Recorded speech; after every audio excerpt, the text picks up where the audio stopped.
Good morning students.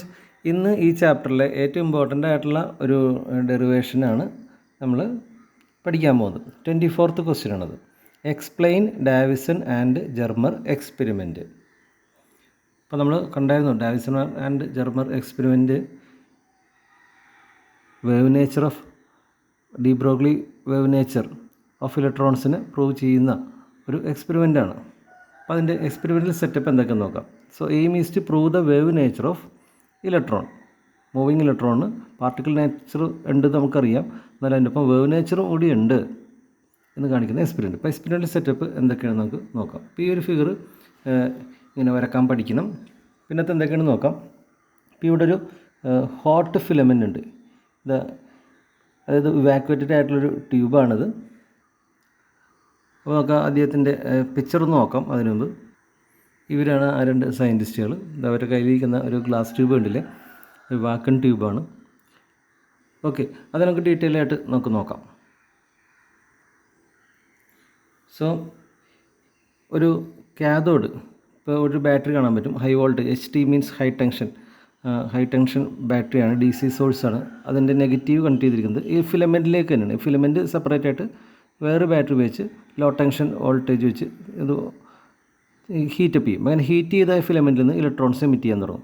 ഇലക്ട്രോൺസിന് negative charge ആണല്ലോ. അപ്പോൾ ഇലക്ട്രോൺസിനെ ഒരു പ്രത്യേക ദിശയിൽ ഗൈഡ് ചെയ്ത് കൊണ്ടുപോകാൻ വേണ്ടി ഒരു സിലിണ്ടർ ഷേപ്പിൽ ഉള്ളൊരു ആനോഡ്, അഥവാ ഇതേ ബാറ്ററി തന്നെ പോസിറ്റീവായിട്ട് കണക്ട് ചെയ്തിരിക്കുന്ന ഒന്നാണ് ആനോഡ്.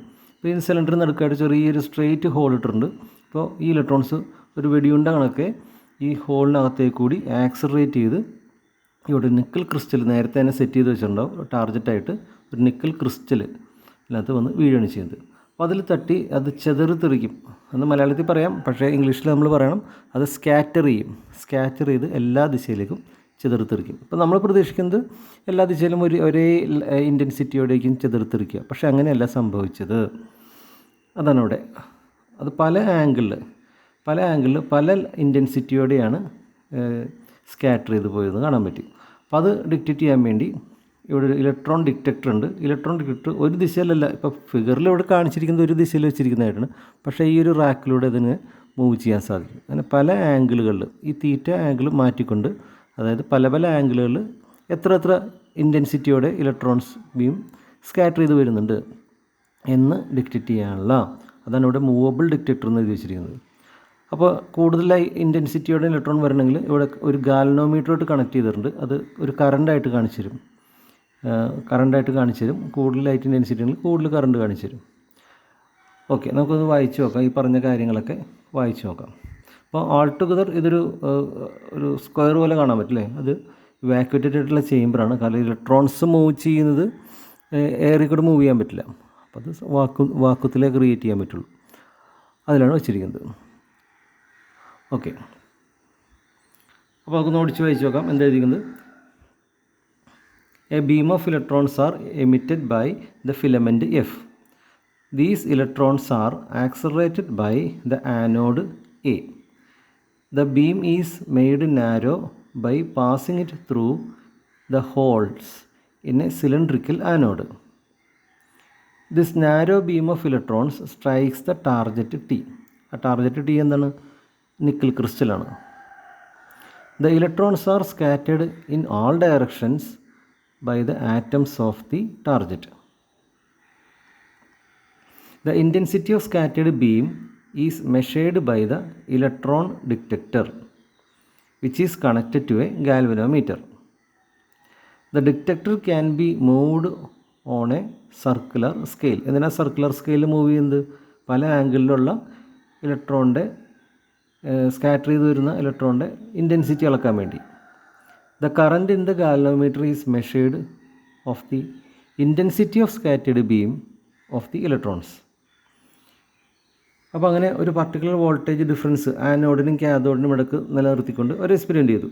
പിന്നീട് ആ വോൾട്ടേജ് മാറ്റിക്കൊണ്ടും പല വോൾട്ടേജിലും എക്സ്പെരിമെൻറ്റ് ചെയ്യുകയുണ്ടായി. അതാണ് ഇവിടെ എഴുതിയിരിക്കുന്നത്.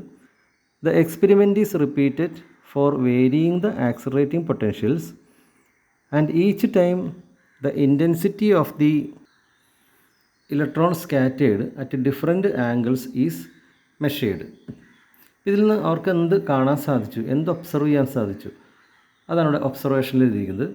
It was noticed that a strong peak applied in the intensity, and intensity നമുക്ക് I എന്ന ലെറ്റർ കൊണ്ട് വിളിക്കാം, of the scattered electrons for an accelerating voltage. ആ വോൾട്ടേജ് ഓർത്തിരിക്കണം 54 വോൾട്ടിലും at a scattering angle 50 degree, 50 ഡിഗ്രിയിൽ. അത് ഏത് വോൾട്ടേജ് അപ്ലൈ ചെയ്യപ്പോഴാണ്? 54 വോൾട്ട് ആനോഡിനും ക്യാഥോഡിനും എടുക്കുക ഓർക്കുന്ന ആ സമയത്ത്, അതും ഏതൊരു ആംഗിളിൽ, 50 ഡിഗ്രി എന്ന ആംഗിളിൽ ഒരു മാക്സിമം പീക്ക് അവർക്ക്, അതായത് ഡിറ്റക്ടർ കൂടുതൽ ഇലക്ട്രോൺസ് വരുന്നു എന്ന് ഡിറ്റക്റ്റ് ചെയ്തു. അപ്പോൾ അത് ഗ്രാഫ് നമുക്ക് നോക്കാം, കമ്പാരിറ്റീവ് ഗ്രാഫ് നമുക്ക് നോക്കാം. നമുക്ക് ഇവിടെ കുറച്ച് ഗ്രാഫുകളുണ്ട്. 40 വോൾട്ടിൽ ആനോഡ് ക്യാഥോഡ് ചെയ്തിട്ട് അത് പല ഒരു ആംഗിൾ സ്വീപ്പ് ചെയ്തപ്പോൾ പല പല ആംഗിളിൽ കിട്ടിയ റിസൾട്ടാണ്.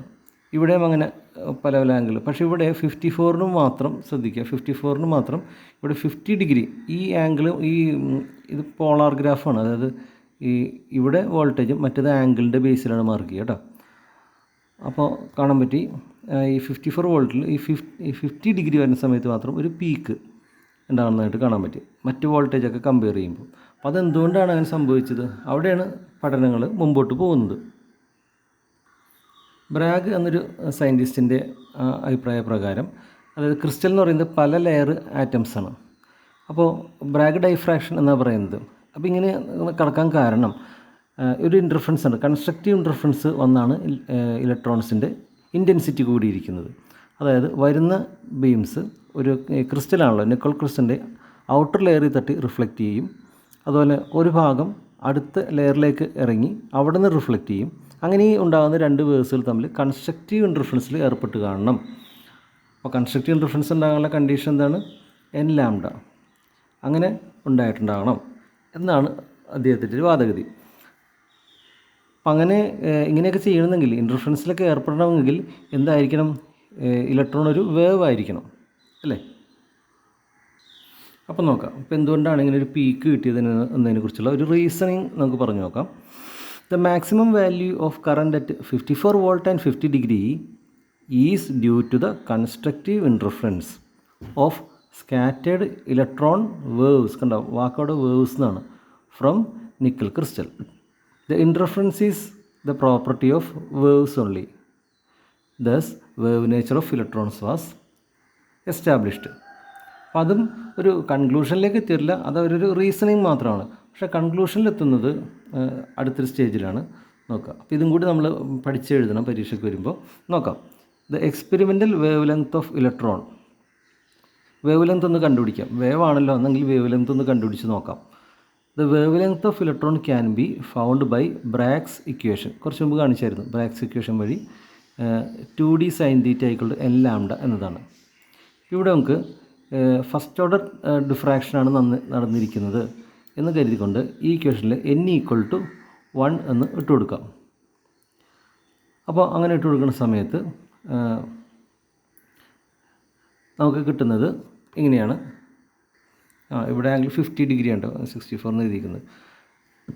അപ്പോൾ നമ്മൾ ഉദ്ദേശിച്ച ആംഗിളിൽ കൊടുക്കുമ്പോൾ n = 1 എന്ന് കൊടുക്കുന്നു, ആംഗിൾ 50 ഡിഗ്രി എന്ന് കൊടുക്കുന്നു.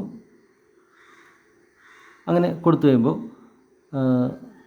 ഡിയുടെ വാല്യൂ നമുക്ക് 0.91 ആങ്സ്ട്രം എന്ന് ഉദ്ദേശിക്കുന്നു. അങ്ങനെ കൊടുത്തു കഴിയുമ്പോൾ നമുക്ക് ലാംഡയുടെ വാല്യൂ കിട്ടുകയാണ് 0.165 നാനോമീറ്റർ. ഇതാണ് വേവ് ലെങ്ത് കാൽക്കുലേഷൻ വഴി കിട്ടിയത്.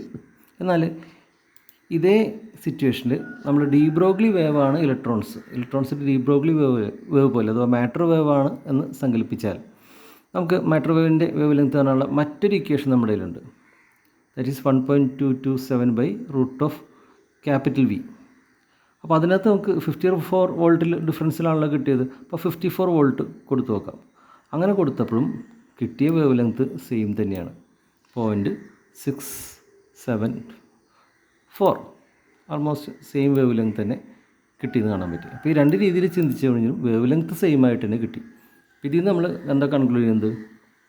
The experimentally measured wave length is found in good agreement with de Broglie wave length. Thus wave nature of electrons was confirmed. അപ്പം അങ്ങനെ വേവ് നേച്ചറും കൺഫേം ചെയ്യാണ് ചെയ്തത്. ഇത് ബ്രാഗ് ഡൈഫ്രാക്ഷൻ വഴി ഉണ്ടാകുന്ന വേവ് ലെങ്ത്തും ഇനി മാറ്റർ വേവ് ആണെന്ന് കണ്ടുപിടിച്ച വേവ് ലെങ്ത്തും സെയിമായി കണ്ടു. ഓക്കെ, അപ്പോൾ ഇവിടം വരെയാണ് ഡേവിസൺ ജർമർ എക്സ്പെരിമെൻറ്റിൽ വരുമ്പോൾ എഴുതേണ്ടത്.